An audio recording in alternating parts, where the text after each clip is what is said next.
ஒவ்வொரு காலகட்டத்திலையும் தூதரின் பிரச்சாரத்தை வலுப்படுத்தக்கூடியவர்கள் இருப்பார்கள். ஈசா அலைஹிஸ்ஸலாம் அவர்கள் கேட்டார்கள், மன் அன்சாரி இலல்லாஹ், அல்லாஹ்விற்காக எனக்கு உதவி செய்பவர்கள் யார்? தனக்காக உதவி செய்பவர்களை அழைக்கவில்லை, அல்லாஹ்விற்காக எனக்கு உதவி செய்பவர் யார்? அல்லாஹ்வுடைய மார்க்கம், அல்லாஹ் எனக்கு கொடுத்த பொறுப்பு, நான் சுமந்து நிற்கிற இந்த பொறுப்பை மக்கள் மத்தியில் எடுத்துச் சொல்ல வேண்டும், இதற்கு உங்களில் உதவி செய்பவர் உண்டா அப்படின்னு கேட்டார். ஹவாரியன்கள் சொன்னார்கள், நஹ்னு அன்சாருல்லாஹ், நாங்கள் அல்லாஹ்விற்காக உதவி செய்பவர்கள். இப்போதும் அந்த கேள்வி நமக்கு முன்பாக இருக்கிறது. இன்றைக்கு சமூகத்தில் நடைபெறுகிற அத்தனை அவலங்களையும் பாருங்கள்.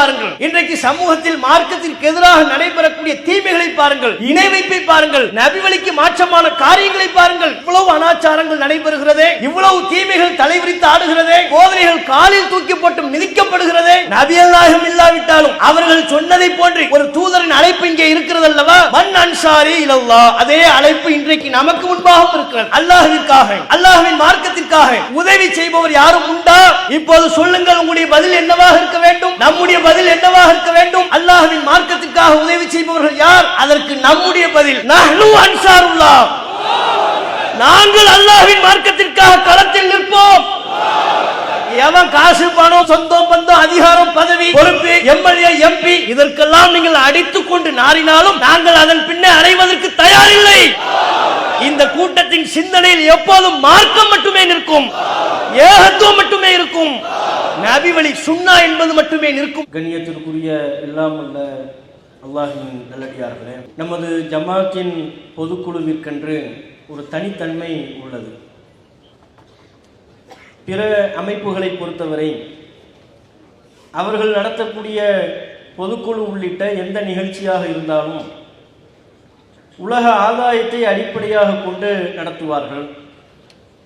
தேர்தல் நேர பேரங்களை கவனத்தில் கொண்டு நடத்துவார்கள். அதிகாரத்திற்கு வர வேண்டும் என்பதற்கான திட்டமிடுதல்களை தீட்டுவதற்கு நடத்துவார்கள். தலைவரின் புகழ் பாடுவதற்கு நடத்துவார்கள். யாருக்கு என்ன பதவி பிரித்து கொடுக்கப்பட வேண்டும் என்று பதவிகளை பங்கெடுத்துக் கொள்வதற்கு, அதில் நடைபெறுகிற சண்டைகளை அரங்கேற்றுவதற்கு பொதுக்குழு நடத்துவதை பார்க்கிறோம். ஆனால் அல்லாஹ்வின் மகத்தான கிருபையினால் இத்தகைய உலக நோக்கங்கள் அனைத்தையும் ஓரந்தள்ளிவிட்டு மார்க்க நோக்கத்தை பிரதானப்படுத்தி அல்லாஹ் நம் அனைவர் மீதும் சுமத்தி இருக்கிற தாவா எனும் ஒரு உன்னத நோக்கத்திற்காக இந்த பொதுக்குழு கூடியிருக்கிறது. இந்த பொதுக்குழு உறுப்பினர்கள் அனைவரின் நோக்கமும் அல்லாஹ் ரப்புல் ஆலமீன் நம் மீது சுமத்தியிருக்கின்ற இந்த இஸ்லாமிய மார்க்க பிரச்சாரத்தை பிற மக்கள் மத்தியில் எடுத்துரைக்க வேண்டும் என்கிற ஆவலோடும் எதிர்பார்ப்போடும் தாவா என்கிற அமானிதம் நம்மின் மீது சுமத்தப்பட்டிருக்கிறது என்பதை உணர்ந்தவர்களாகவும் இங்கே நாம் அமர்ந்திருக்கிறோம். பிற அமைப்புகளை பொறுத்தவரை அவருடைய பொதுக்குழு குறித்த அறிவிப்புகளை பார்க்கிறோம். அதற்கென்று சில மண்டபங்களை பிடிக்கின்றார்கள். அந்த மண்டபத்தில் மொத்தமே 110 பேர் தான் உட்கார இயலும். அப்படியான மண்டபத்தில் அவங்க மாநில பொதுக்குழு என்று அறிவிப்பு செய்கிறார்கள். அறிவிப்பு செய்வது மட்டுமல்ல, எப்படியேனும் வந்து விடுங்கள், வராமல் இருந்து விடாதீர்கள், இது அந்த 110 பேர் வராமல் இருந்து விடாதீர்கள் என்று பொதுக்குழுவிற்கான அழைப்புதலை, பொதுக்குழு உறுப்பினர்களுக்கான அழைப்பை வலியுறுத்தி கொடுக்கக்கூடிய கட்டத்தில் பிற அமைப்புகள் இருப்பதை பார்க்கும். அதுவும் உலக நோக்கத்தை அடிப்படையாக கொண்டவர்கள். ஆனால் அல்லாஹ்வின் மகத்தான கிருபையினால் மார்க்கத்தினுடைய பிரச்சாரத்தை மையப்படுத்தி செயல்படுகிற ஒரு அமைப்பு நாமே நம்முடைய மாநில பொதுக்குழு நடத்துவது என்றால், தற்போதைய சூழலில் ஈரோடு பிளாட்டினம் மண்டபத்தை தவிர்த்து வேறு இடமே இல்லை என்கிற அளவில் அல்லாஹ் ரப்புல் ஆலமீன் நமக்கென்று ஒரு வலிமையை தந்திருக்கிறார். இது தாவா என்னும் ஒரு உன்னத நோக்கத்திற்காக நாம் கூடியிருப்பது, அல்லாஹ்வுடைய மார்க்கத்தை மக்கள் மத்தியில் பரப்ப வேண்டும் என்கிற லட்சியத்தை கொண்டிருக்கிற காரணத்தினால் அல்லாஹ் நமக்கு தருகிற உயர்வு. இந்த லட்சியத்திலிருந்து நாம் தடம் புரண்டு செல்வோமையானால், இந்த லட்சியத்தை நாம் மறந்து விடுவோமையானால், அல்லாஹ் நம்மின் மீது சுமத்திருக்கிற இந்த அமானிதத்தை, அதற்குரிய பொறுப்பை நாம் புறந்தள்ளி செயல்பட்டால் ஏனைய அமைப்புகளுக்கு நேர்படக்கூடிய கதி நமக்கும் ஏற்படும். அல்லாஹ் காப்பாற்ற வேண்டும். இப்போது ஒவ்வொரு காலகட்டத்திலேயும் இஸ்லாமிய மார்க்கம் தொன்று தொட்டு ஒவ்வொரு தலைமுறையாக கடத்தப்படுவதற்கு அடிப்படை காரணமே பிரச்சாரம் தான், தாவா தான். தாவா என்கிற அந்த மைய புள்ளியில் தான் திருக்குர்ஆன் அருளப்படுகிறது. ஒவ்வொரு காலகட்டத்திலையும் வேதங்கள் அருளப்பட்டது. தாவாவிற்காகத்தான் இறை தூதர்கள் அனுப்பப்பட்டார்கள். தாவாவிற்காகத்தான் இறை தூதர்களில் பலர் கொல்லப்பட்டார்கள். அதே தாவாவிற்காகத்தான் முஸ்லிம்கள் அநியாயமான முறையில் ஊரை விட்டு விரட்டப்பட்டார்கள். இஸ்லாமிய வரலாறு என்று திருக்குர்ஆன் நமக்கு முன்வைக்கக்கூடிய வரலாறு, நபிகள் நாயகம் ஸல்லல்லாஹு அலைஹி வஸல்லம் அவர்கள் நமக்கு முன்வைக்கக்கூடிய வரலாறு முழுமையை தாவாவை மையப்படுத்தியது, பிரச்சாரத்தை மையப்படுத்தியது. அல்லாஹ்வுடைய மார்க்கத்தை பிற மக்கள் மத்தியில் சொல்வதற்காக அவர்கள் எடுத்துக்கொண்ட சிரமங்கள், அதன் பேரில் அவர்கள் சந்தித்த இன்னல்கள், துன்பங்கள், அதுதான் இஸ்லாமிய வரலாறு என்று நமக்கு சொல்லித்தரப்படுகிறது. அப்ப இஸ்லாமிய வரலாற்றின் சாரம் என்ன? திருக்குர்ஆன் நமக்கு கடத்துகின்ற மிக முக்கியமான மெசேஜ், செய்தி என்ன? என்னுடைய மார்க்கத்தை நீ அடுத்த தலைமுறைக்கு கொண்டு போய் சேர்க்க வேண்டும். அதற்குத்தான் ஒவ்வொரு காலகட்டத்திலையும் நான் தூதர்களை அனுப்பினேன், வேதங்களை அனுப்பினேன். தூதர்களை பலப்படுத்துவதற்கு மூமின்களை அவர்களுக்கு நான் உறுதுணையாக ஏற்படுத்தினேன். இன்றைக்கு நாமெல்லாம் முஸ்லிமாக இருக்கிறோம் என்றால் நமக்கு யாரென்றே தெரியாத, பலரின் வரலாற்றை அறியாத பல்வேறு நபர்களின் தாவாவினுடைய காரணத்தினால்தான். அவர்கள் கடல் கடந்து ஒரு ஊரை தாண்டி, தங்களுடைய சொந்த நாட்டை தாண்டி பல்வேறு பகுதிகளுக்கு சென்று இந்த மார்க்கத்தை பிரச்சாரம் செய்ய புறப்பட்டார்கள். ஒவ்வொருவரும் தங்களுடைய சக்திக்கு உட்பட்டு பிரச்சாரம் செய்தார்கள். ஏகத்துவ கலிமா முன்வைக்கின்ற லா இலாஹ இல்லல்லாஹ் என்கிற இந்த கலிமா முன்வைக்கக்கூடிய ஏகத்துவ கொள்கையை தயவுதாட்சியமின்றி பிற மக்களுக்கு எடுத்து சொன்னார்கள். அந்த வழியில் தான் இன்றைக்கு நாம் எல்லாம் ஏகத்துவவாதிகளாக பரிணமித்து நிற்கிறோம். ஆனால் இன்றைக்கு இந்த மார்க்கத்தை அடுத்த தலைமுறைக்கு சொல்ல கடமைப்பட்ட முஸ்லிம் சமூகத்தின் நிலை எப்படி இருக்கிறது? குர்ஆனின் சாரத்தை உள்வாங்கியவர்களாக, அல்லாஹ்வின் அறிவுரையை கவனத்தில் கொண்டு அதற்கேற்ப தங்களுடைய வாழ்க்கையை மாற்றிக் கொண்டவர்களாக இருக்கிறார்களா? குர்ஆனின் நிழலில் நடைபெறக்கூடியவர்களாக முஸ்லிம்களின் வாழ்வு அமைந்திருக்கிறதா? குர்ஆன்ல உள்ளத பிற மக்களுக்கு பிரச்சாரம் செய்ய கடமைப்பட்ட முஸ்லிம்கள், உலகெங்கிலும் பிரச்சாரம் செய்ய கடமைப்பட்ட முஸ்லிம்கள், முஸ்லிம்களை தாண்டி வேறு சமூகத்திற்கு திருக்குர்ஆனின் அருமையை எடுத்துச் சொல்ல கடமைப்பட்ட முஸ்லிம்கள், அவர்களின் வாழ்வே திருக்குர்ஆனின் நிழலை விட்டு வெகு தூரத்தில் சென்று கொண்டிருக்கிறார். அவங்களே இஸ்லாத்துக்கு மாற்றமாக செயல்பட்டு இருக்கிறாங்க. குர்ஆனுக்கு மாற்றமாக, நபிகள் நாயகத்தின் போதனைக்கு மாற்றமாக செயல்பட்டு கொண்டிருக்கிறார்கள். அதற்கு எடுத்துக்காட்டாகத்தான் சமீபத்தில் நடைபெற்ற பல்வேறு நிகழ்வுகள் சான்றளிக்கிறது. இஸ்லாம் எப்படிப்பட்ட ஒரு கண்ணியமான மார்க்கம்! இந்த கண்ணியமான மார்க்கத்தில் இருந்து கொண்டு கண்ணியமான ஆடை அணிய சொன்ன இஸ்லாமிய மார்க்கத்தின் ஆடையவே கேவலப்படுத்தக்கூடிய அளவிற்கு நம் சமூகத்தை சார்ந்த பெண்மணிகள் ரீல்ஸ் மோகம் கொண்டு அலைகிறார்களா இல்லையா? இது எதை உணர்த்துகிறது? ஏதோ ஒரு ஊரில் நடைபெறக்கூடிய நிகழ்வல்ல, தமிழகம் முழுக்க இந்த கலாச்சாரம். ரீல்ஸ் மோகம், புர்காவை போட்டுக்கிட்டு டான்ஸ் ஆடுறது, சினிமா பாட்டு படிக்கிறது, ஆபாசமான உடல் நலிவுகளை வெளிப்படுத்துவது, ஆபாசமான வசனங்களை பேசுவது. இஸ்லாத்திற்கென்று ஒரு கலாச்சாரம் இருக்கிறது. இஸ்லாத்திற்கென்று, முஸ்லிம்களுக்கென்று ஒரு ஒழுக்க வாழ்வு இருக்கிறது. அவற்றை எல்லாம் சிதைக்கக்கூடிய வகையில் முஸ்லிம்கள், முஸ்லிம் அல்லாதவர்கள் என்று ஒரு கோடு இருக்கிறது. அந்த கோட்டையை அழித்து தமிழ்நாட்டின் தற்போதைய சூழ்நிலையை எப்படி மாற்றுகிறார்கள்? முஸ்லிம்கள்னா யாரு, முஸ்லிம் அல்லாதவர்கள் யார் என்கிற வேறுபாடு இல்லாத அளவிற்கு யார் வேண்டுமானாலும் எதை வேண்டுமானாலும் செய்வார்கள் என்கிற அளவிற்கு இன்றைக்கு தீமைகளின் நிலை, பாவங்களின் நிலை, நம் சமூகத்தின் நிலை அதுல பாதாளத்தை நோக்கி சென்று கொண்டிருக்கிறது. இது ஒன்று மாத்திரமல்ல, பல்வேறு விஷயங்கள். நேர்மையை கடைபிடிக்க வேண்டிய முஸ்லிம் வியாபாரிகள் கடந்த காலகட்டங்களிலே முஸ்லிம்கள் என்றால் நேர்மை, முஸ்லிம்களிடத்தில் உண்மை இருக்கும். ஒரு பாய் கடை வைக்கிறார்னா அவற்றை எந்த விதமான மோசடியும் இருக்காது, கலப்படம் பண்ண மாட்டாரு என்கிற ஒரு பெருமை இருந்தது. சொல்ல போனால் நேர்மையான வியாபாரிகளின் மூலமாக இஸ்லாம் பல்வேறு பகுதிகளில் வளருவதற்கு அந்த நேர்மையே ஒரு அடிப்படை காரணமாக இருந்தது. ஆனா இன்னைக்கு முஸ்லிம்களே மோசடிகளின் பெயர்கள் அடிபடுகிறார்கள். அது பரவலாக பரவி செல்கிறது.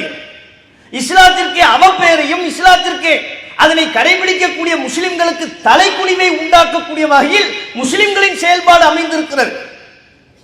பல முஸ்லிம் வியாபாரிகள்கிட்ட நேர்மை இல்லை, உண்மை இல்லை. இதையெல்லாம் சீர் செய்ய கடமைப்பட்ட ஆலிம்கள் இதனை சரி செய்து அவர்களுக்கு சரியானவற்றை எடுத்துச் சொல்லி அவர்களின் வாழ்வை சரிப்படுத்த கடமைப்பட்ட ஆலிம்கள், மார்க்கத்தை கற்றறிந்த பிரச்சாரர்கள் அதை உரிய விதத்தில் செய்கிறார்களா? இல்லை.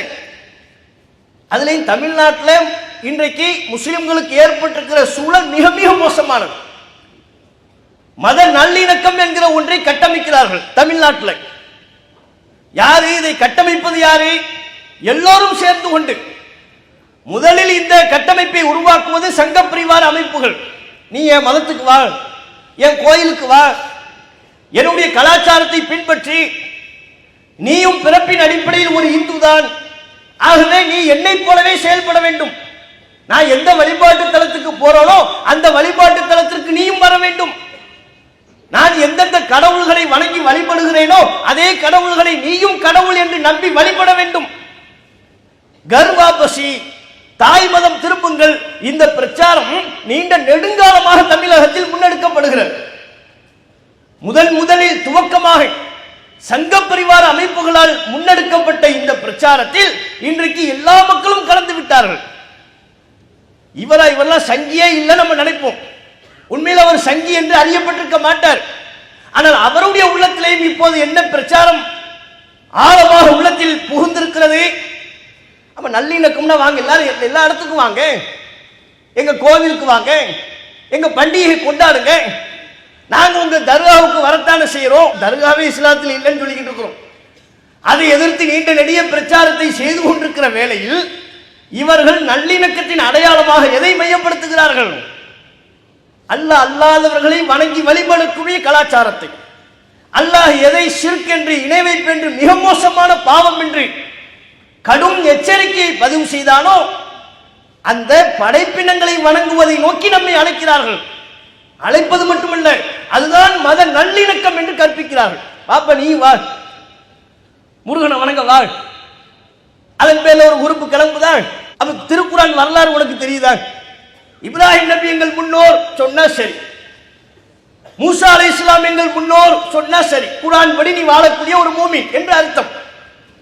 புர்கா போட்ட இந்த மூதேவி என்னன்னு சொல்லுது? பிற மக்களின் வாக்குகளை கவர வேண்டும் என்பதற்காக தன்னுடைய கட்சியின் பிரச்சாரத்தை தன்னுடைய கொள்கையாக மறித்துக் கொண்டு எனது முப்பாட்டன் முருகனை நாங்கள் வழிபடுவோம், முருக வழிபாடு ஒரு குரூப் கிளம்புதா? இப்போ இதையெல்லாம் கண்டித்து பிரச்சாரம் செய்யப்படுகிறதா? இதுதான் மத நல்லிணக்கம் என்று அவர்களுடைய சிந்தனையில் புகுத்துகிறார்கள். முருகனையும் வழிபடுப்பா, எல்லா தர்காவுக்கு வா, நாங்க தர்காவுக்கு வர்ற மாதிரி நீ எங்களுடைய வழிபாட்டை நோக்கி திரும்பு. சமத்துவ பொங்கல் உண்டாக்குனாங்களா? இப்போ அது என்ன பொங்கல்னா? பொங்கல் பண்டிகை தானே இருக்கு, அது எப்படி சமத்துவ பொங்கல்னா என்னவா? என்ன சமத்துவ பொங்கல்? சமத்துவ பொங்கல்னு ஒன்ன சொல்லி இவங்க எல்லாரையும் சமூகத்தில் உயர்தட்டு, மேல்தட்டு, அடித்தட்டு என்று மக்களை பல தராதரங்களாக பிரித்து வைத்திருக்கிறார்களே. அப்படியெல்லாம் ஒண்ணுமே இல்லை. பிறப்பின் அடிப்படையில் உயர்வு தாழ்வு இல்லை, அனைவரும் சமம், வாங்க எல்லாரும் ஒன்னா உட்கார்ந்து சாப்பிடுவோம், எல்லாரும் ஒன்னா சேர்ந்து பொங்கல் கொண்டாடுவோம். அந்த சமத்துவ பொங்கலா இது? அந்த சமத்துவ பொங்கல் கிடையாது. பிறப்பின் அடிப்படையில் ஏற்றத்தாழ்வுலாம் இருக்கு. இன்னென்ன குலம் கோத்திரம் உயர்ந்தவர்கள் தான், இன்னென்ன குலம் கோத்திரம் தாழ்ந்தவர்கள் தான். அந்த உயர்ந்த குலம் கோத்திரம் என்னென்ன சடங்கு சம்பிரதாயங்களை செய்வார்களோ அவற்றை தலைகீழாக நின்றாலும் சரி ஏனைய சமூக மக்கள், பிற்படுத்தப்பட்ட மக்கள் செய்ய முடியாது. அப்ப என்னப்பா சமத்துவ பொங்கல்? இவன் வச்சிருக்கிற சமத்துவ பொங்கல், வா முஸ்லீம் பாய் நீயும் பொங்கல் கொண்டாட வாங்க, நம்மளை கூப்பிடலாம். சமத்துவ பொங்கல் இவன் சொல்வது எதை? நாங்க மட்டும்தான் சூரியனை வழிபடணுமா? நாங்க மட்டும்தான் பசுமாட்டை வணங்கணுமா? நீங்களும் சூரியனை வணங்கி வழிபடுவதற்கு வாங்க, நீங்களும் பசுமாட்டை வணங்குவதற்கு வாருங்கள், சமத்துவ பொங்கல் கொண்டாடுவோம். இதுதான் மத நல்லிணக்கம். எப்படி பாருங்க, நீங்க ஆச்சரியப்படுவீங்க. மீடியாவில் நமக்காக குரல் கொடுக்கக்கூடிய சில ஜீவன்கள் இருக்கிறார்கள். அந்த ஜீவன்களின் சிந்தனையிலேயே பாய் கொண்டாடினா தானே நம்மளாம் ஒண்ணுன்னு ஆகுங்கிறோம். கொண்டாடுங்க போய், நம்மளாம் சேர்ந்து கொண்டாடணும்ல. இது சமத்துவ பொங்கல் தானே. அப்ப இணை வைப்பை மத நல்லிணக்கம் என்கிற பெயரில் தமிழகத்தில் ஒரு நுணுக்கமான பிரச்சாரம் செய்யப்படுகிறது. இதுல சாமானிய மக்கள் போய் விழுகிறார்கள் என்பதல்ல, மார்க்கத்தை கற்றறிந்த பிற மக்களுக்கு சத்தியத்தை எடுத்துச் சொல்ல கடமைப்பட்ட ஆலிம்களே இந்த வலையில் போய் விழுகிறார்கள். பெரும் வெட்கக்கேடு. ஜமாத்துல் உலமா அந்த அமைப்பினுடைய மூத்த தலைவர், ஆலிம்களுக்கெல்லாம் நான் தான் தலைவர் என்று சொல்லிக் கொள்பவர், சமத்துவ பொங்கல் கொண்டாட்டத்திற்கு அந்த நபர்களோடு, அந்த நம்பிக்கை உள்ள நபர்களோடு சேர்ந்து அவர்களின் கரம் கோர்த்து பொங்கல் கொண்டாட்டத்தில் ஈடுபடுகிறார். அப்ப ஜமாத்துல் உலமாவினுடைய நோக்கம் என்ன? உலமா என்று உங்களை நீங்களே சொல்லிக் கொள்வதற்கு என்ன அர்த்தம் இருக்கிறது? அப்ப உலமானா சும்மா அது ஒரு குரூப்பா? அது சமீபத்தில் நீங்க ஒரு சமூக வலைத்தளத்தில் ஒரு வீடியோ பார்த்திருக்கலாம். உலமாக்கள் ஜமாத்துல் உலமா பிரிவு இருக்கிற மாதிரி இப்ப புதுசா இன்னொரு குறிப்பு, டிவிகே உலமா பிரிவு. எது? விஜய் குரூப். டிவிகே உலமா பிரிவு. அவன் தொப்பியை போட்டு ஜுப்பா போட்டு கூப்பிடுறான், நம்ம தலைவர் நம்மை அழைக்கிறார். யார் யார் தலைவர், நமக்கு யார் தலைவர்? திடீர்னு புதுசா ஒரு தலைவர் வந்திருக்கிறார்னு பார்த்தா விஜய் சொல்றான், நம்ம தலைவர் நம்மை அழைக்கிறார், அதற்காக வேண்டி இந்த மாநாட்டிற்கு வருகை தரும், இந்த பொதுக்கூட்டத்திற்கு வருகை தரும் அனைவரையும் தமிழக வெற்றி கழகத்தின் உலமா பிரிவு சார்பாக உங்களை வருக வருக என்று மனதார வரவேற்கிறேன். உலமா பிரிவு எங்கெல்லாம் உருவாக்கிட்டு இருக்கிறாங்க பாருங்க. விஜய் குரூப்புக்கு முதல் உலமா குரூப் எதுக்கு தேவை? தத்துவா கேட்பாங்களா அவங்க? இது ஹலாலா, இது ஹராமா, இது கூடுமா, இது கூடாதா, இது மார்க்க சட்டம் சொல்ல போறீங்களா? அவங்களுக்கு மார்க்க சட்டம் சொல்லதுக்கு தானங்க தேவை.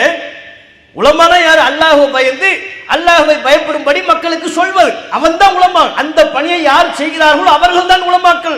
7 வருஷம் 5 வருஷம் மதரசாவுல போய் படிக்காட்டாலும் இந்த நோக்கத்தை நீங்கள் உள்ளத்தில் கொண்டிருந்தால் நீங்கள் அனைவரும் உலமாக்கள்.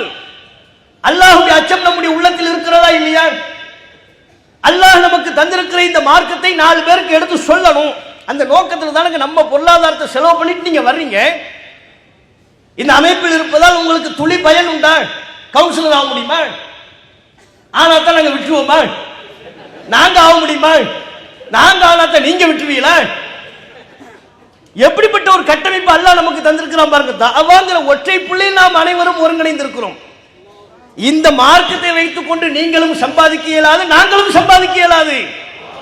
இந்த மார்க்கத்தை வைத்துக் கொண்டு இந்த உலகத்தில் நீங்களும் எந்த பதவியையும் பெற்றுவிட முடியாது, நாங்களும் பெற்றுவிட முடியாது. எங்கள் மீது உங்கள் கண்காணிப்பும் உங்கள் மீது எங்கள் கண்காணிப்பும் இருக்கின்ற வரை மார்க்கம்ங்கிற ஒரு நோக்கத்துக்காக வேண்டி நம்முடைய பொருளாதாரத்தை செலவு செய்து, இல்லைன்னா இப்படி ஒரு கட்டமைப்பு நீங்க பார்க்க முடியுமா? நான் ஆரம்பத்திலே சொன்ன பொதுக்குழுக்கு 110 பேர் கூட முடியாத மண்டபத்துக்கு பொதுக்குழு வாங்க வாங்க வாங்கன்னு கூப்பிட்டு இருக்கிறான். இங்க நம்ம ஜமாத்தினுடைய நிலை என்ன? என்னையும் கூப்பிடுங்க, எனக்கு சிறப்பளிப்பு தாங்க. எதுக்கு? இங்க வந்தவர் என்ன 2000 ரூபாய் வாங்கிட்டா போறாரு, அவர் காசு செலவு பண்ணி வர போறாரு. அப்ப ஜமாத்தோடு இந்த தாவாவோடு பிரச்சாரத்தோடு எந்த அளவிற்கு அவர் ஒன்றி போயிருக்கிறார்? இப்படிப்பட்ட ஒரு நிலை. இந்த சிந்தனை உள்ள, அல்லாஹ்வுடைய அச்சத்தை உள்ளத்தில் சுமந்து கொண்டு அல்லாஹ்வுடைய மார்க்கத்தை பிற மக்களுக்கு எடுத்துரைக்க வேண்டும் என்கிற எண்ணம் கொண்ட அனைவரும் உலமாக்கள் தான். இவன் விஜய் குரூப்புக்கு உலமாக்களே அப்படிங்கிற டிவிக்கு உலமா பிரிவு. நீங்க மஜ்லிஸ் உலமா, ஜமாத் உலமாங்கிற பேர்ல நீங்க என்ன செய்றீங்க? சமத்துவ பொங்கல்ல போய் நிக்கிறீங்க, முத ஆளா நிக்கிறீங்க. நீங்க எப்படி மக்களை வழி நடத்துவீங்க? நம்ம கேட்க வேண்டியது என்ன? இவர்கள் சமத்துவ பொங்கல்ல முதல் ஆளாக நிற்கக்கூடிய இவர்களா நம் சமூகத்து பெண்களுக்கு ஒழுக்கத்தை கற்பித்து கொடுக்க போகிறார்கள், கொள்கையை சொல்லிக் கொடுக்க போகிறார்கள், எது ஏகத்துவம் எது இணைவைப்பு என்பதை மக்களுக்கு தெளிவுபடுத்த போகிறார்கள். யார் முன்மாதிரி என்பதை இவர்கள் தெளிவுபடுத்தாததின் விளைவு நம் சமூகத்து இளைஞர்களில் சிலர் இன்றைக்கு தடம் மாறி செல்கிறார்கள். இளைஞர்கள் போடுறாங்க எங்க தலைவர் விஜய் அப்படிங்கிறான். அவன் விக்கிரவாடியில ஒரு மாநாடு நடத்துறாங்க. முஸ்லீம் புர்கா போட்டு முஸ்லீம் பெண்மணி இருக்கிற அவட்ட பேட்டி கேட்கிறாங்க. நிறைய பெண்கள்கிட்ட பேட்டி கேட்கிறான். அதுல ஒரு பெண்மணி சொல்லு, நான் எங்க தலைவரை பார்க்கறதுக்கு தான் வந்தேன். அதுல புர்கா போட்ட ஒரு மூதேவி சொல்லுது, அவரை மட்டும் நான் பார்த்தேன்னா கட்டி பிடிச்சி முத்தம் கொடுப்பேன். பட்டவர்த்தனமா ஒரு பொம்பளை சொல்ற புர்கா போட்டு ஒரு முஸ்லீம் பெண்மணி சொல்கிறாள், அவளை நான் பக்கத்துல பார்க்கணும்னு எங்களுக்கு ஆசையா இருக்கு, பார்த்தா என்னமா செய்வீங்க? பார்த்தா கட்டி பிடிச்சி முத்தம் கொடுப்பேன். அப்ப எந்த லெவல்ல நம்ம சமூக இளைஞர்கள் இளம் பெண்களினுடைய நிலை சென்று கொண்டிருக்கிறது? இவர்கள் எந்த நோக்கத்திற்காக இந்த உலகத்தில் நாம் இருக்கிறோம், நாம் எதனை பின்பற்ற வேண்டும், எது குறித்தும் சிந்தனையற்றவர்களாக, ஒரு கவலையே இல்லாதவர்களாக உருமாறிக் கொண்டிருக்கிறார்கள். இதனை தடுத்து தாவா செய்ய கடமைப்பட்ட முஸ்லிம்கள் தாவா களத்திலிருந்து விலகி நிற்கிறார்கள். தாவா செய்யற பேர்ல செயல்படக்கூடியவர்கள் சரியான சத்தியத்தை தாவா செய்வது இல்லை. தப்லீக் ஜமாத்து தாவா பண்றோம்னு சொல்றாங்க, அதற்காக அலைகிறார்கள். ஆனால் உள்ளதை உள்ளதுபடி சொல்கிறார்களா? அவருடைய பிரச்சாரத்தில் குர்ஆனுக்கு முக்கியத்துவம் உண்டா? அவங்களுடைய பிரச்சாரத்தில் நபிகள் நாயகத்தின் வாழ்க்கை முன்மாதிரிக்கு முக்கியத்துவம் உண்டா? ரசூலுல்லாஹ் பத்தி சொல்றாங்களா? ஒண்ணுமே இல்லை. ஆல்ரெடி அவன் பெரியார் பக்தியில தான் இருக்கிறான். மீண்டும் மீண்டும் பெரியார்களின் மீதான பக்தியை ஊட்டுவதுதான் இவர்கள் செய்து கொண்டிருக்கிறார்கள். அசத்திய கருத்தை மக்கள் மத்தியில் பரப்புகிறார்கள். அசத்தியத்தை சத்தியம் என்பதாக மக்கள் மத்தியில் திரிக்கிறார்கள். அப்ப இதையெல்லாம் தடுத்து தாவா பண்றதுக்கு தான் நம்ம ஒரு ஜமாத்தா இருக்கோம். தாவா செய்வதுதான் நம்முடைய பிரதானமான நோக்கம். அந்த அடிப்படையில் கடந்த காலங்களிலே மாநில பொதுக்குழு என்று சொன்னால் மார்க்க பிரச்சாரத்தை மையப்படுத்தி ஒரு செயல் திட்டம் சொல்லிக் கொடுப்பதும், செயல் திட்டம் அறிவிக்கப்பட்டதற்கு பிறகு அதன் பேரில் தமிழகத்தின் மூளை முடுக்குகளில் எல்லாம் அதன் பேரில் பிரச்சாரம் நடைபெறுவதும் நம்முடைய வாடிக்கை. கடந்த காலங்களில் நாம சொன்ன அத்தனை செயல் திட்டங்களும் அல்லாஹ்வின் அருளால் மகத்தான செயல் திட்டங்கள், வெற்றிகரமான செயல் திட்டங்கள். மாநில மாநாடுன்னு ஒண்ணு இல்லாம நம்ம தாவா பண்ணணும், கிளைகள் ரீதியாக தாவா பண்ணணும், தெரு தெருவாக தாவா பண்ணணும். அந்த நோக்கத்தில் தான் இப்ராஹிம் அலைஹிஸ்ஸலாம் அவர்களை மையப்படுத்தி ஒரு செயல் திட்டத்தை எடுத்தோம். அதை மக்கள் மத்தியில் அறிவிப்பு செய்தோம். அதனுடைய விளைச்சலை கண்கூடாக கண்டோம், அதன் நன்மைகளை கண்கூடாக கண்டோம். அதுபோல் இந்த பொதுக்குழுவில் ஆரம்பத்திலிருந்து இன்று வரை இறுதி வரை நம்முடைய ஜமாத்து அல்லாஹ்வினுடைய அருளால் இருக்கின்ற வரை தாவாதான நமக்கு நோக்கம். அதை மையப்படுத்தித்தான ஒவ்வொரு செயல் திட்டத்தை நாம சொல்றோம். அப்ப இப்போதைய மக்களுக்கு இஸ்லாம்னா என்னன்னு தெரியல, குர்ஆன்னா என்னன்னு தெரியல. இந்த குர்ஆனை நமக்கு சொல்லித்தர வந்த நபிகள் நாயகத்தை பற்றி ஒன்றும் தெரியவில்லை.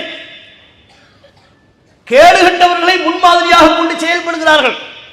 அப்படிப்பட்ட நம் சமூகத்து இளைஞர்களையும் பெரியவர்களையும் அழைத்து நமக்கான முன்மாதிரி இந்த கேடுகட்ட சினிமா நடிகர்கள் அல்ல, கூத்தாடிகள் அல்ல, உலக ஆதாயத்தை கொண்டு செயல்படுகிற அரசியல் தலைவர்கள் அல்ல, நீ பெரிதிலும் பெரிதாக நேசிக்கக்கூடிய இன்ன பிற நபர்கள் அல்ல. நமக்கான வழிகாட்டி நம் உயிரை விட மேலான நாம் நேசிக்க கடமைப்பட்ட நபிகள் நாயகம் ஸல்லல்லாஹு அலைஹி வஸல்லம் அவர்கள்தான்.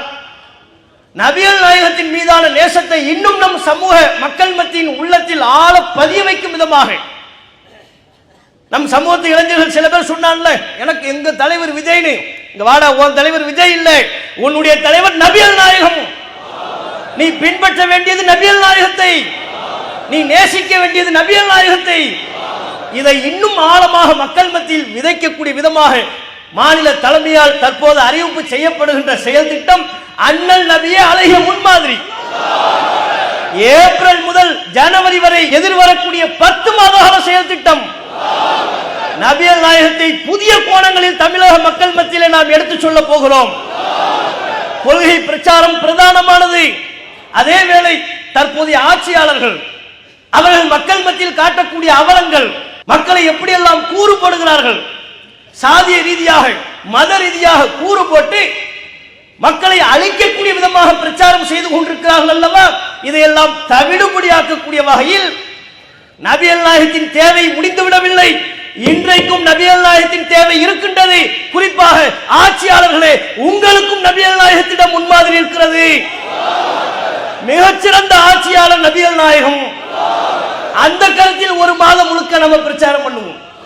இன்றைக்கு இருக்கக்கூடிய சமுதாய மக்கள் எவன் வரலாறு இல்லாம படிச்சுக்கிட்டு இருக்கிறான், அந்த வரலாறுக்கெல்லாம் சண்டை போட்டுக்கிட்டு இருக்கிறான், அந்த வரலாறுக்கெல்லாம் தர்க்கம் செய்து கொண்டிருக்கிறான், பதிலளித்துக் கொண்டிருக்கிறான். அவற்றையெல்லாம் தாண்டி நீ முதலில் படிக்க வேண்டிய முழு வரலாறு நமக்காக கவலைப்பட்ட, நமக்காக கண்ணீர் சிந்திய, நம்முடைய வாழ்வு சீராக வேண்டும் என்று கவலைப்பட்ட நபிகள் நாயகத்தின் வரலாற்றை நீ படிக்க வேண்டும். ஒரு மாதம் முழுக்க நபிகள் நாயகத்தின் வரலாற்றை படிப்போம் என்கிற தலைப்பில் பிரச்சாரம் செய்வோம். அதன் பேரில் பல்வேறு செயல் திட்டங்களை அறிவிப்போம். பிற மத மக்கள் இன்றைக்கு இருக்கக்கூடிய முஸ்லிம்களை காட்டிலும் நபிகள் நாயகத்தின் தேவையை பிற மத மக்கள் அறிந்து வைத்திருக்கிறார்கள். அவர்களின் வரலாற்றில் ஒரு சில துணுக்கு செய்திகளை தெரிந்து வைத்திருக்கிறார்கள். அதுவே நபிகள் நாயகத்தின் முழு வாழ்க்கையும் அவர்கள் அறிந்து கொள்வார்களே ஆனால் அவர்களுடைய வாழ்வில் அல்லாஹ் நேர்வழியை கூட காட்டி விடுவான். அந்த அளவிற்கு நிறைய விஷயங்கள் இருக்கிறது. ஆகவே இந்த 10 மாத காலத்தில் ஒரு குறிப்பிட்ட மாதத்தில் பிற மதத்தவர்கள் நபிகள் நாயகத்தின் வாழ்க்கை வரலாற்றை படித்து அதனூடாக சில செய்திகளை சொல்ல வேண்டும் என்பதற்காக என் பார்வையில் நபிகள் நாயகம் முஸ்லிம் அல்லாத மக்களுக்கான கட்டுரை போட்டி நம்ம நடத்துவோம். இந்த 10 மாசம் விரிவா எந்தெந்த மாசத்துல என்னென்ன செய்யவிருக்கிறோம் என்பதை அடுத்த செயற்குள்ள நாம சொல்லுவோம். ஏப்ரல்ல இருந்து நம்ம கணக்கு, ஏப்ரல்ல இருந்து இன்ஷா அல்லாஹ் அடுத்த 10 மாதமும் நீங்க சும்மா இருக்க போறது இல்லை, சும்மா இருக்க கூடாது. நீங்களும் சரி நாங்களும் சரி ரசூலுல்லாஹை பற்றி எந்தெந்த கோணத்தில் எல்லாம் பிற மக்களுக்கு நாம் எடுத்து சொல்ல முடியும், நம் சமூக மக்களுக்கு எடுத்து சொல்ல முடியும். இன்றைக்கும் நபிகள் நாயகத்தின் தேவை இந்த காலகட்டத்திலையும் எப்படியெல்லாம் ரசூலுல்லாஹ்வுடைய தேவை இருக்கிறது அப்படிங்கிறத விளக்குற விதமா ஒவ்வொரு மாதத்திலையும் ஒவ்வொரு தலைப்பை நாம தேர்வு செய்து வைத்திருக்கிறோம். அது அடுத்தடுத்த செயற்குள்ள நாம சொல்லுவோம். இந்த நேரத்தில் நாம் முடிவெடுக்க வேண்டிய விஷயம், முஸ்லிம் சமூக மக்களுக்கு நபிகள் நாயகத்தை பற்றி மிக தெளிவாகவும் உறுதியாகவும் எடுத்து சொல்ல வேண்டும். இந்த 10 மாத கால செயல் திட்டத்தை வெற்றிகரமான செயல் திட்டமாக மாற்ற வேண்டும் என்பதற்கு நாம் உறுதி பூண வேண்டும். நீங்க குர்ஆன்ல பல வரலாறு பாருங்க, எவ்வளோ எல்லா இறை தூதரும் தாவா பண்ணாங்க. நீங்க நுணுக்கமா குர்ஆனை படிச்சு பார்த்தீங்கன்னா ஒவ்வொரு அத்தியாயத்திலுமே தாவாவினுடைய சிந்தனையை அல்லாஹ் விதைப்பதை நீங்க பார்க்கலாம். ஒரு தோட்டவாசிகளை பற்றி அல்லாஹ் குர்ஆன்ல சொல்வான். அப்போ ரொம்ப பெருமையா இருந்தாங்க, தோட்டத்தில் நாங்கள் அறுவடை செய்வோம்னு சத்தியம் பண்ணா, என்ன மறந்து பேசினா இன்ஷா அல்லாஹ் அவன் சொல்லலை அப்படின்னு பல வரலாறு. கலம்ங்கிற அத்தியாயத்தில் அதில் அல்லாஹ் சொல்வான், அப்படிலாம் ஒரு கூட்டம் தங்களுக்கு செல்வம் இருக்கிறது, தோட்டம் இருக்கிறது, அதில் அறுவடை செய்வோம், ஏழைகளுக்கு நாம் எதையும் கொடுத்து விடக்கூடாது என்ற ஒரு மிதப்பில் இருந்த பொழுது கால அவுசத்துகும் அதில் ஒரு நல்லவர் இருந்தார். அவர் சொன்னார், அலமா குல்லக்கும் லௌலா துஸப்பிஹுன், நீங்கள் அல்லாஹ்வை புகழ்ந்திருக்க கூடாதா என்று நான் உங்களுக்கு சொல்லவில்லையா என்று அல்லாஹ் அந்த ஒரு நபர் சொன்னதை குர்ஆன்ல பதிவு செய்வான். ஒரு நபர். அப்ப அல்லாஹ் என்ன விரும்புகிறான்? ஒவ்வொரு காலகட்டத்திலையும் தீமை இருக்கும். தீமை இருப்பதை போலவே இது தீமை என்று தடுத்து பிரச்சாரம் செய்யக்கூடிய நபர்களும் இருப்பார்கள், சத்தியவாதிகளும் இருப்பார்கள். அது ஒரு நபரா இருக்கலாம், ஒரு கூட்டமா இருக்கலாம். அல்லாஹ்வுடைய அருளால் இன்றைக்கு நாம் ஒரு நபராக இல்லை, ஒரு பெரும் கூட்டமாக இருக்கிறோம். அல்லாஹ் நமக்கு தந்திருக்கிற இந்த செல்வாக்கை பயன்படுத்தி, அல்லாஹ் நமக்கு தந்திருக்கிற இந்த மக்கள் ஆதரவை பயன்படுத்தி அவனுடைய கலிமா, அவனுடைய திருக்குரான், அவனுடைய சட்டம் மேலோங்க வேண்டும் என்பதற்காக நம்ம பாடுபடணும். தூதர்கள் செய்த பிரச்சாரத்தை வலுப்படுத்த வேண்டும். யாசின் அத்தியாயத்தில் அல்லாஹ் சொன்னான் அல்லவா, ஒரு சமூகத்துக்கு ஒரு தூதர் அனுப்பினேன், அவரை கொண்டுட்டான். அடுத்து இன்னொரு தூதர், அவரையும் கொண்டு விட்டான். அவர் சொன்ன பிரச்சாரத்தை எல்லாம் ஏற்கலை. மூன்றாவதையும் ஒரு தூதரை நான் அனுப்பினேன், அவர் சொன்னதையும் கேட்கலை. இந்த விபரத்தை கேள்விப்பட்ட ஒருவர் நகரின் கடைக்கோடி பகுதியிலிருந்து வந்தார். இந்த விபரத்தை கேள்விப்பட்ட தூதர் பிரச்சாரம் பண்றாரா, மக்கள் யாருமே ஏத்துக்கிறது இல்லையா, தூதரை நாம வலுப்படுத்தணும் என்று வந்தார். அவர் சொன்னார், காலையா கௌமி இத்தபிஉல் முர்சலீன், என் கூட்டமே இந்த தூதர் சொல்வதை கேளுங்கள், பின்பற்றுங்கள். அவர் என்ன உங்ககிட்ட காசு பணம் கேட்கிறாரா, உங்களிடத்துல பொருளாதாரம் கேட்கிறாரா, உணவு கேட்கிறாரா? இல்லை, நேர்வழியை பின்பற்றுங்கள் என்கிறார். பின்பற்ற வேண்டியதுதானே அப்படின்னு சொன்னாங்க. தூதர்களையே கொண்டு குவித்தவர்கள் அந்த அப்பாவியை விடுவார்களா? அவரையே கொண்டு விட்டார்கள். அல்லாஹ் சொல்கிறான், கைலது குலில் ஜன்னா, அவருக்கு நாம் சொன்னோம் நீ சொர்க்கத்தில் நுழை என்று சொன்னோம். இந்த வரலாற்றையும் அல்லாஹ் நமக்கு பதிவு செய்கிறான். சொர்க்கத்தில் நுழையுங்கள் என்று சொன்ன பொழுது அந்த நபர் சொன்ன பதில் என்ன தெரியுமா? அப்போதும் அவருடைய சிந்தனையை பாருங்கள். காலையா லைத்த கௌமி யஅலமூன், என் சமுதாயத்திற்கு இது தெரிய வேண்டுமே. பிமாக ஃபரலி ரப்பி வஜஅலனி மினல் முக்ரமீன், என்னுடைய இறைவன் என்னை மன்னித்து விட்டதையும் என்னை சங்கைப்படுத்தியதையும் என் கூட்டம் அறிவார்களே, ஆனால் இன்னும் நன்றாக இருக்குமே. யாரு? தன்னை கொலை செய்த கூட்டத்தை பற்றி எண்ணுகிறார். ஏன் தெரிஞ்சாவை நேர்வழி வந்துருவான்ல.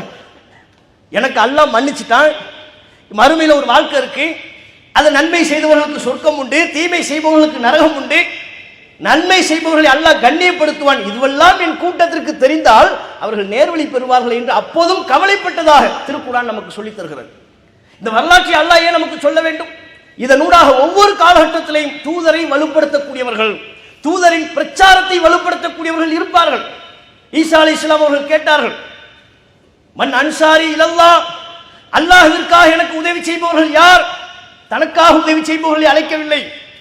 எனக்கு கஷ்டமா இருக்கு, காசு பணம் தாங்க, நான் வீடு கட்டணும், எனக்கு பொருளாதாரம் தாங்க, எனக்கு சாப்பாடுக்கு சாப்பாடு தாங்க, அப்படி கேட்கல அவர். மன் அன்சாரி இலல்லாஹ், அல்லாஹ்விற்காக எனக்கு உதவி செய்பவர் யார்? அல்லாஹ்வுடைய மார்க்கம், அல்லாஹ் எனக்கு கொடுத்த பொறுப்பு, அல்லாஹ் எனக்கு கொடுத்த பொறுப்பை, நான் சுமந்து நிற்கிற இந்த பொறுப்பை மக்கள் மத்தியில் எடுத்து சொல்ல வேண்டும். இதற்கு உங்களில் உதவி செய்பவர் உண்டா அப்படின்னு கேட்டார். அல்லாஹ் பதிவு செய்கிறான், காலல் ஹவாரியூன, ஹவாரியின்கள் சொன்னார்கள், நஹ்னு அன்சாருல்லாஹ், நாங்கள் அல்லாஹ்விற்காக உதவி செய்பவர்கள்.